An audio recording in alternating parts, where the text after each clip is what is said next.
Hi everyone, and welcome to yet another Earl Oaken Gramophone show. For those of you who are new to my podcast, these shows are basically like a sort of virtual radio show based on my collection of 78s in various styles, because so much of music is sort of forgotten now and I wanted to make it available to this new digital world. Well, today I'm going to start with what you might call the vaudeville side of US music about 100 years ago. It seems to me, at least to generalize, that whereas in Great Britain, after the initial phase where they just got hold of anybody to record for them, the companies in London tended to find people who were already famous and get these stars to record examples of what had made them famous. In the United States, things seem to be slightly different. Now, as I say, I'm only generalizing, so I'm sure there are exceptions. But they tended to sort of create their own recording stars. One of the most famous of these, and the most recorded, was one Billy Murray. Billy Murray was born in Philadelphia, but very young he was moved off to Denver, Colorado, and indeed was known quite often as the Denver Nightingale. He was born in 1877, and by 1893 he was already involved in some form of vaudeville, some form of live theatre. And at the age of just 20, he made his first recordings, I believe, on a cylinder, but this or these recordings have never really been found. However, by 1903, at the age of 26, he began to record regularly. His voice was perfect for the old horn process because he had a clear sort of tenor voice, not operatic, but clear, loud enough to be picked up clearly by this horn. He enunciated really well so that you could hear all the words, and he obviously proved a very quick study because he was thrown all sorts of songs, from romantic solos and duets, often with the equally famous Ada Jones, who was his female equivalent, and lots of different comedy songs which were so popular back then. They wouldn't have been regarded, at least a lot of them, as very politically correct, because one of the major sources of humour in those days seemed to be based on immigrant accents. So you had to be able to do pretty well such accents as Dutch, Irish, Jewish, and obviously what they regarded as the archetypal black accent for those days, because vaudeville also meant the old minstrel shows, because that was still sort of in existence to some extent. Well, he turned out to be a very, very successful recorder of songs of all different sorts. He did appear live on the vaudeville stage and had good billing when he did, but I get the impression that his main career was in the recording studio of those days. And he recorded from 1903 right up to about, the beginning of electrical recording in 1930. But at that point he went out of style because this quite loud, booming method of singing didn't suit the new microphone, and he was replaced by the new fashion, if you will, of what we now call crooners. People like Bing Crosby changed everything. It was much more intimate, and you used the microphone to sing into the ear of the individual listener. So you find after about 1925 that you just don't hear many recordings of him anymore. After 1930 he got some sort of new career by doing those follow the bouncing ball things that they had in cinemas where the audience could join in with a singer. But in the end he retired in 1944, died 10 years later in his late 70s. Well, enough of that. Amongst the songs that he recorded, some remain famous to this day. Of course, he wouldn't have known at the time which ones they were going to be. This one was one of his last made in the acoustic era, and this was one of these newfangled jazz songs with a sort of comical edge. It's still known today. The song is called Don't Bring Lulu. This was recorded on the 19th of March 1925, when the acoustic process had got just about as good as it was ever going to get, on the Victor label, and here is Billy Murray singing Don't Bring Lulu.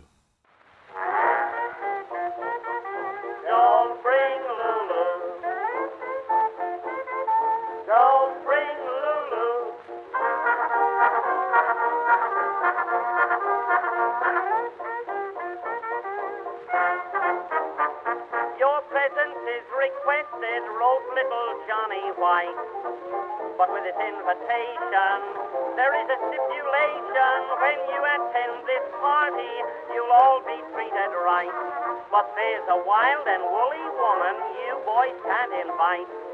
You can bring Pearl, she's a darn nice girl, but don't bring Lulu. You can bring Rose with a turned-up nose, but don't bring Lulu. Lulu always wants to do what the folks don't want her to. When she thrusts her stuff around, London Bridge is falling down. You can bring cake or a porterhouse steak, but don't bring Lulu. Lulu gets blue and goes cuckoo like the clock upon the shelf. She's the kind of smarty, breaks up every party. Hullabaloo, don't bring Lulu, I'll bring her myself.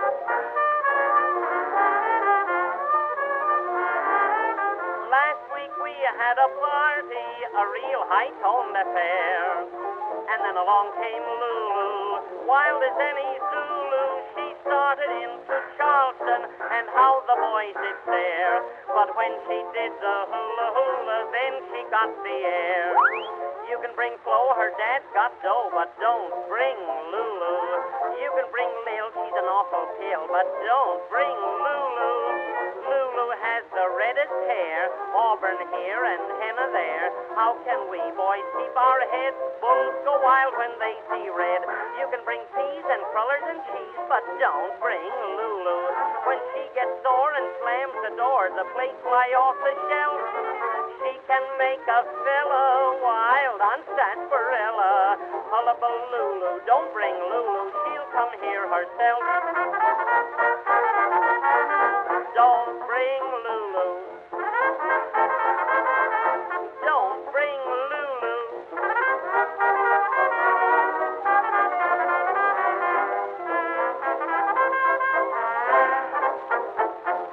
You can bring ham and crackers and jam, but don't bring Lulu. Lulu goes wild, and when she's wild, she climbs upon the shelf. She can make a pastor, be a dancing master. Hullabaloo, don't bring Lulu, I'll bring her myself.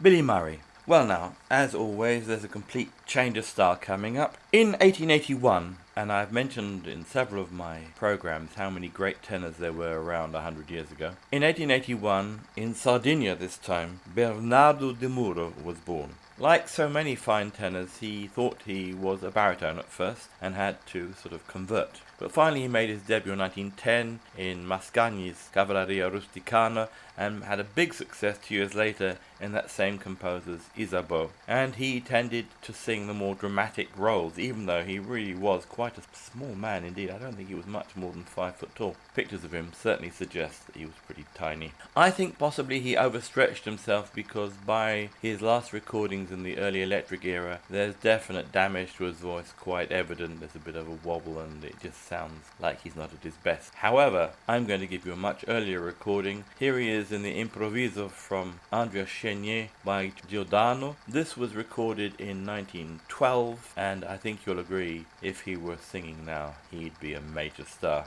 Bernardo de Muro.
Varcai d'una chiesa alla soglia, da un prete delle nicchie dei santi e della Vergine accumulava done.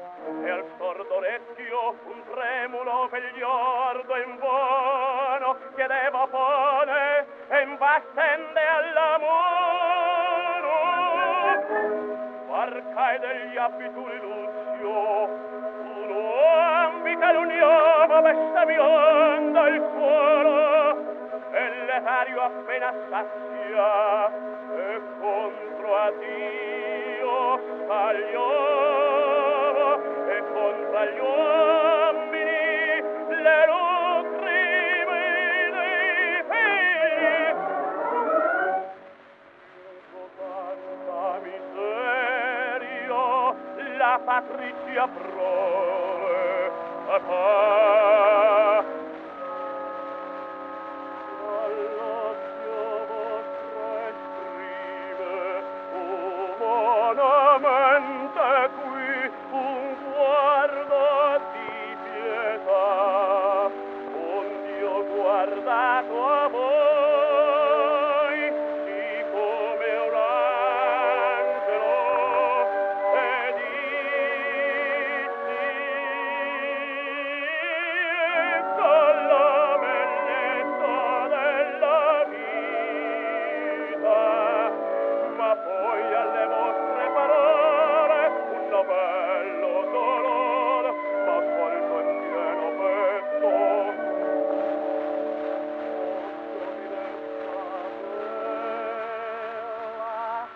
D'un poeta non disprezzato il detto, udite,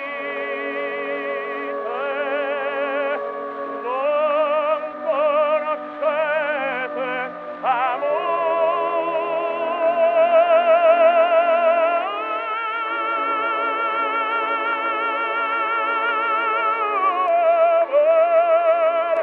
divino dono, non lo spernir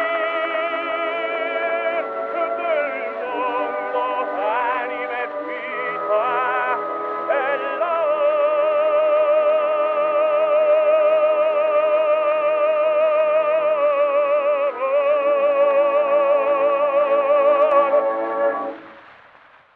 Bernardo de Muro, who survived till 1955 in his mid-70s, after which his autobiography appeared, When I Was Falco, it was called, because of his most common and famous role in that very first opera, Isabeau. He did have an international career. He performed in the usual South America, Mexico, and even in New York, but he died where he'd had his greatest original success, which was Rome. Well, onwards and upwards, and something again very, very different. Henry Red Allen, as he was called, was one of the first trumpeters to be compared to the great Louis Armstrong. He was different. Nobody had a sound as great as Louis, but it was a pretty damn good sound all the same. And he was a big man, and he was to enjoy a long career, very respected by all the musicians. And although perhaps he never had one of those bands which everybody remembers, like Count Basie or Duke Ellington, in fact it was a small band, and I don't think it had a very, very regular lineup. It tended to change because he wasn't that big a name. As I say, he was respected right to the end of his life, never regarded as an old fogey, somehow always keeping abreast of what was happening, although perhaps not going as far as bebop and John Coltrane and all that went beyond, but very much a very good middle-of-the-road jazzman till the end of his life. He was actually born about a decade after Louis Armstrong. He was born in New Orleans in 1908, and he died quite young in 1967 in New York City at the age, obviously, of 59. Now, in 1941, he had one of his better bands, his better lineups, and one of the people in the band was Kenny Kersey. Kenny Kersey was born in 1916 and actually came from Canada. In 1941, 41, when he spent a few months in Henry Red Allen's band, he would have been in his mid-20s and thus one of the up-and-coming young musicians. Nevertheless, there was a type of piano music that was all the rage in those late 30s, early 40s times, and that, of course, was boogie-woogie. What happens in this record is that Kenny Kersey is featured, and he takes a very good boogie-woogie style, but adds to it and plays with it and makes it more modern, so that the whole thing sounds rather good and unusual, not the standard boogie-woogie recording. This was recorded on the 17th of May 1941. I think it really kicks. I like this track very much, and so here it is. I offer it to you. Kenny Kersey, by the way, lived a long life. I'm not even certain when he died, but he lived at least into his 70s or 80s. Here he is then in the prime of youth, showing us what can be done with boogie-woogie if you have real talent.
Red Allen and Kenny Kersey in the early 40s. Just a few months after that recording was made, the USA joined World War II. It's just interesting to remember what was going on when these recordings were made. Well, a few years later came the following recording. I imagine it was made in the 40s, could have been even the 50s, but I can't give you a more accurate dating than that because I have no means of dating Brazilian 78s, which is what this is going to be. Carlos Gallardo is the artist, and he's an interesting character who I've only just come across when I bought this very 78. He was born in 1913 and died in 1985, was sometime known as King of the Waltz, and that's in Brazil because there was a liking of the waltz between the wars, and he was also one of the stars of radio in Brazil during that period. He was born in Buenos Aires, to be precise, but at a very young age the family moved to Brazil to to Rio de Janeiro, I believe, and his family actually came from Italy. And indeed, one of his brothers used to have sort of evenings where they would sing both Brazilian songs and Italian songs. And I don't know how this came about, but I imagine the family was a fairly well-off family because they knew some of the greatest popular singers of the day, people like Mario Reis, maybe Francisco Alves. And while singing at one of these, the very young Carlos, he must have been 18, 19, was noticed by someone who suggested that he went on the radio, which indeed he did, and before very long he was, well, one of the most popular artists around. Now, as I've often said, there's an entire musical world which is the parallel of American popular music, that is, North American popular music, and Brazilian music is just as rich and varied, but at the center of it all is the dance rhythm called samba. And what I'm going to give you right now is Carlos Gallardo singing a song called Sambô de Pé no Chão, and that, in my really poor Portuguese, I believe means I sambaed from feet on the ground, which I imagine means that my whole body was doing the samba. That's what I imagine it means. As I say, I can't guarantee that I've got that right. But if it isn't right, then I suggest you do samba from your feet on the ground upwards, because it's that sort of rhythm and that sort of record. It's a cracking recording, typical Brazilian samba of the 40s and 50s, and they still play this sort of stuff today. So, classic Brazilian samba, I think, from one of the most popular of popular singers on the radio between the years, say, 1930 and 1950. And his very last performance was in 1983 when he was 70, and he died only a couple of years later. Nevertheless, here he is at the height of his powers, Carlos Gallardo, singing Sambô de Pé no Chão.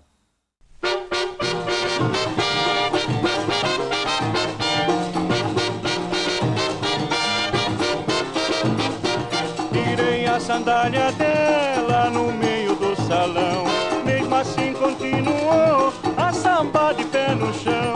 Tirei a sandália dela no meio do salão, mesmo assim continuou a samba de pé no chão. Procura a dona da sandália colorida que ficou na minha vida, que ficou no meu olhar. Sei que ela está nesta louca multidão, mas eu hei de encontrar pra acalmar meu coração. Tirei a sandália dela no meio do salão, mesmo assim continuou a samba de pé no chão.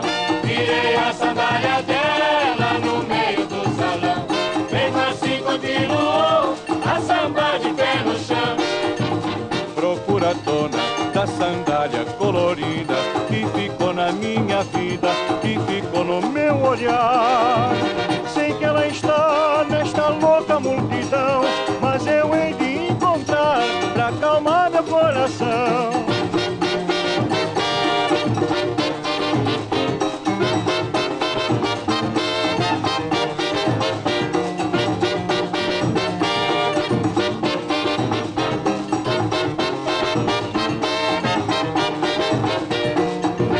Procura a dona da sandália colorida que ficou na minha vida, que ficou no meu olhar. Sei que ela está nesta louca multidão, mas eu hei de encontrar pra acalmar meu coração. Tirei a sandália dela no meio do salão, mesmo assim continuou a samba de pé no chão. Tirei a sandália dela no meio do salão, mesmo assim continuou a samba de pé no chão. Tirei a sandália dela no meio do salão, mesmo assim continuou a samba de pé no chão. Tirei a sandália dela no meio do salão, mesmo assim continuou a samba de pé no chão.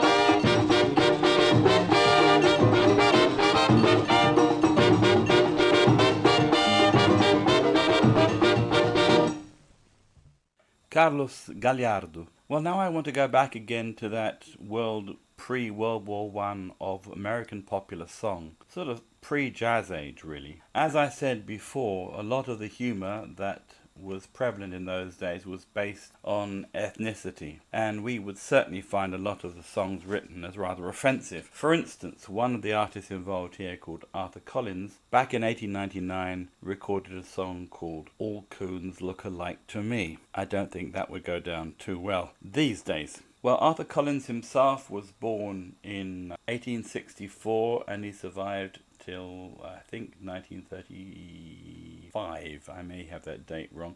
He often sang with somebody known as Byron G. Harlan. He was born in 1861 and died in 1936. So these are really early recording artists. I mean, both of them were born well before Caruso, so these are fairly historic people. One of them had the lower voice, Arthur Collins, and at least I think that's the way around it is, and Byron Harlan had the higher sort of tenor voice, and they sang lots of songs together and were often billed simply as Collins and Harlan. Together they also recorded probably the first song ever recorded with the word jazz in its title, even if it was spelt in a funny way. In 1916 they recorded That Funny Jazz Band from Dixieland. Jazz was then spelt J-A-S. It was a brand new thing and nobody knew quite what it was yet. Well, here they are, certainly, as far as I would say anyway, sort of imitating a black American accent. And in addition, Byron Harlan, I think, here is pretending to be a woman as well for extra comic effect. This is a song about going back home. And where were they going back home to?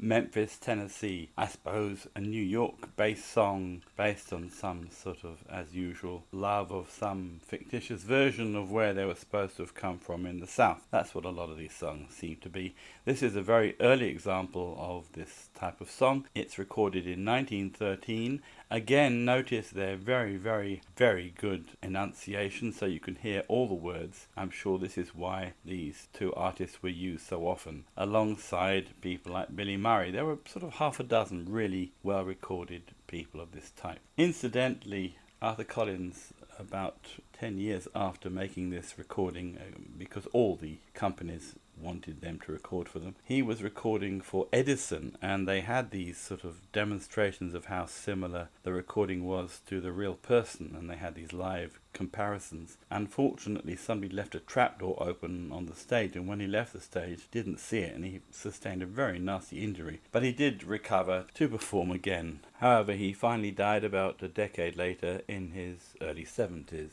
I believe he had heart problems in the end. Be that as it may, this is the two of them at their peak of popularity in 1913, just before World War I, and it's called Memphis, Tennessee.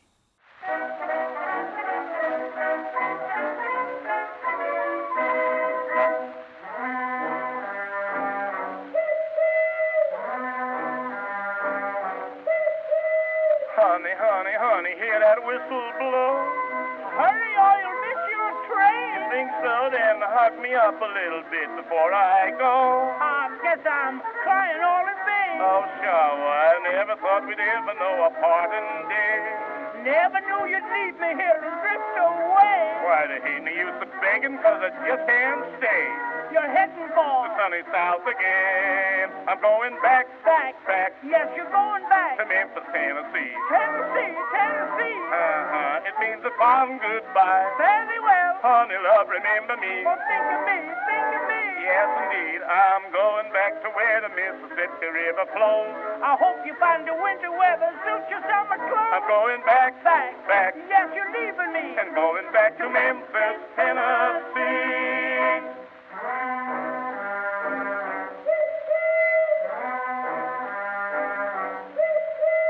Honey, do you know I've got to travel far? Well, you never liked New York. Yes, I did, but I'm going to take a journey in a Jim Crow car. You'll hear a little Dixie talk. Oh, yes, and dear, you'll never have a friend who'll turn you down. Man, the smiles are genuine, just near on brown. Why, that is why I'm heading back to Memphis town. You'll make it, honey. If I has to walk, we're going back, back, back. Yes, we're going back to Memphis, Tennessee. It means a fond goodbye. Fairly well, honey, love, remember me. We're going back to where the Mississippi River flows. We're going where the winter weather suits the summer cold. We're going back, back, back. You can bet your life we're going back to Memphis, Tennessee. We're going back, back, back. Yes, we're going back to Memphis, Tennessee. It means a fond goodbye. Fairly well, honey, love, remember me. We're going back to where the Mississippi River flows. We're going where the winter wear the suits are from the coast. We're going back, back, back. You can bet your life we're going back to Memphis, Tennessee.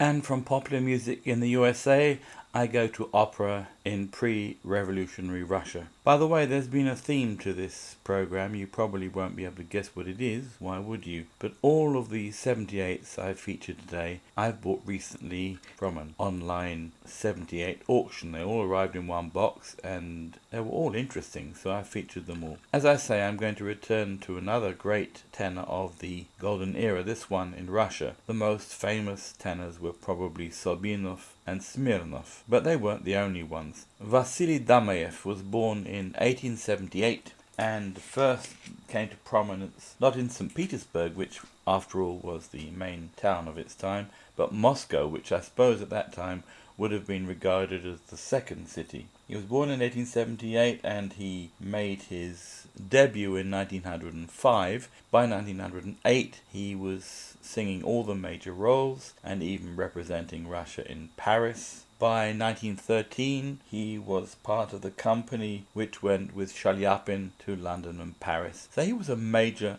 tenor. As I've often said, whereas the Italians were not really capable of doing justice to Russian opera, for a long time their own opera was regarded as sort of being inferior provincial music, and the Russians really liked hearing and performing Italian opera. So they certainly knew how to sing Italian music and French music, French after all being the language of the court. Well, here we have Vasily Damayev in Russian singing the great aria from La Bohème, Kejeli Manina. I'm not even going to attempt its title in Russian, but he sings it beautifully, with the exception of one strangely flat note about a third of the way through. Now, I've been in modern studios and know how easy it is to do things that you'd never do on stage or live, and it may simply be that sort of situation. After all, the chances are he wasn't able to hear his recording back. Technology back then wasn't the same as it is now. Anyhow, Damayev carried on singing till about 1930,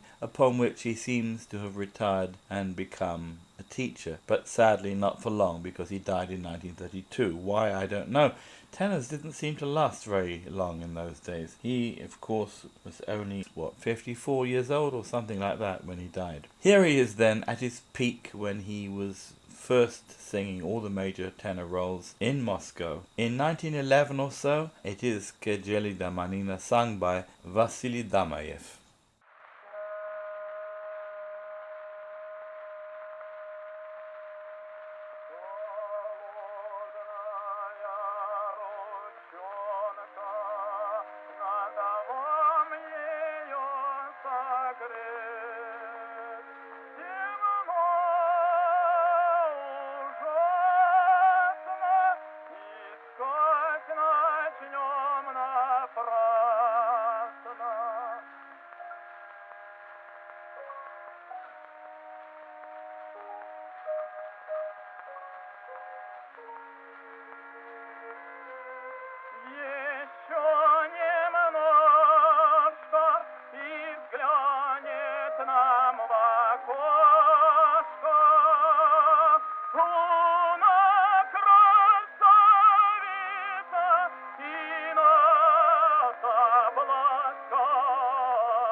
вечный, горя нужды не знаю.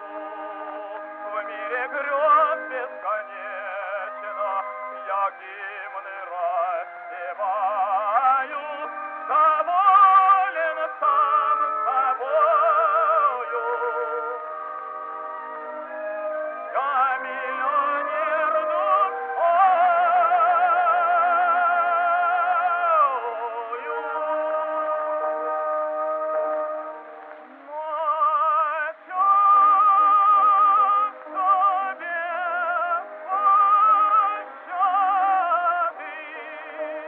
Меня грабят злодейки, глазенки чародейки.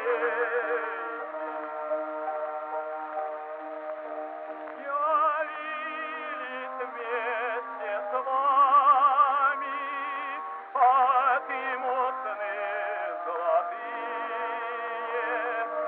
Все мечты, все богатства рассеются, как дым.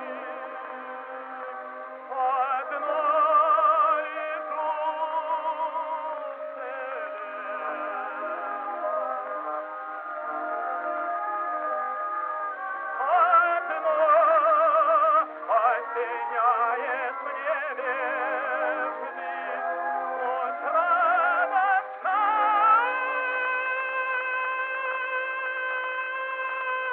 надежды. Я открыл вам всю душу двумя словами. Говорите мне, что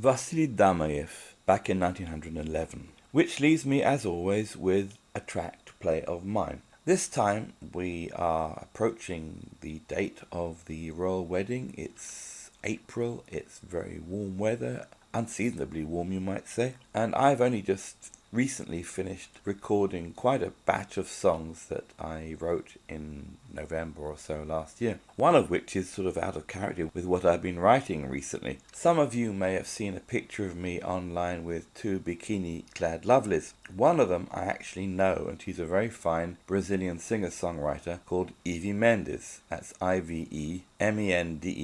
If you're interested, you can Google her and hear her sing. She's in the middle of doing a whole recording project, and I thought I would try and write her a hit song in the style that she sings, roughly speaking. However, of course, I needed to do a demo so that she could hear it, and so I did a pretty near master quality recording of it with my own voice. So maybe one day you'll hear Ivy Mendes' version, but for the moment this is Earl Oaken's own version of his own song called Nobody. And with that, I wish you a fond au revoir until the next time, reminding you, of course, to try and tell all of your friends about this wonderful collection of 78s. I can claim no credit for any of it, long before my time, but the music's wonderful and everybody should know about it. So let's make this music go viral in the 21st century. Until the next time, as I say, au revoir, and here is Nobody.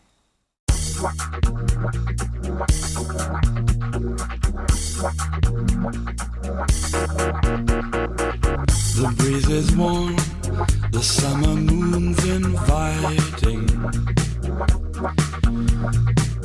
and soft the sand under the stars above. Romance is all around, a night so exciting, time for love.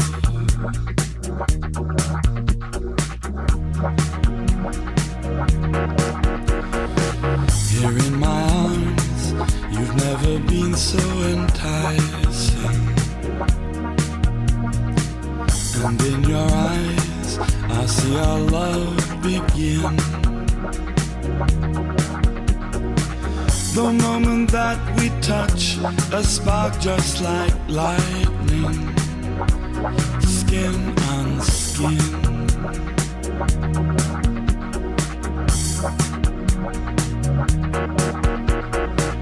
No one will kiss you like I will, nobody. No one will touch you like I will, nobody. No one will love you like I will, change your life, nobody. Nobody. Nobody. Nobody.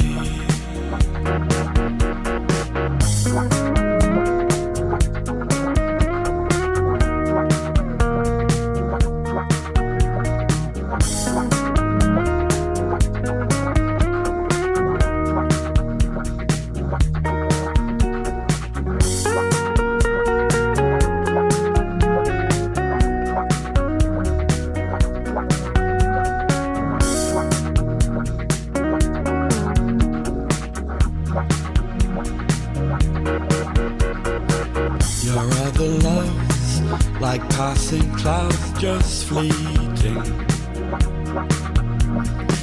They saw your smile, but never reached your mind. We changed the world the moment of our first meeting.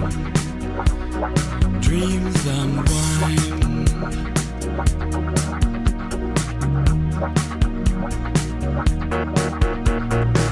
No one will hold you like I will, nobody.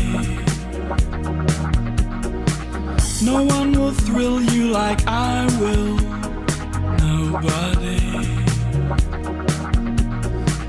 No one will love you like I will, change your life, nobody. Nobody. Nobody, nobody. No one will kiss you like I will, nobody. No one will touch you like I will, nobody. No one will love you like I will.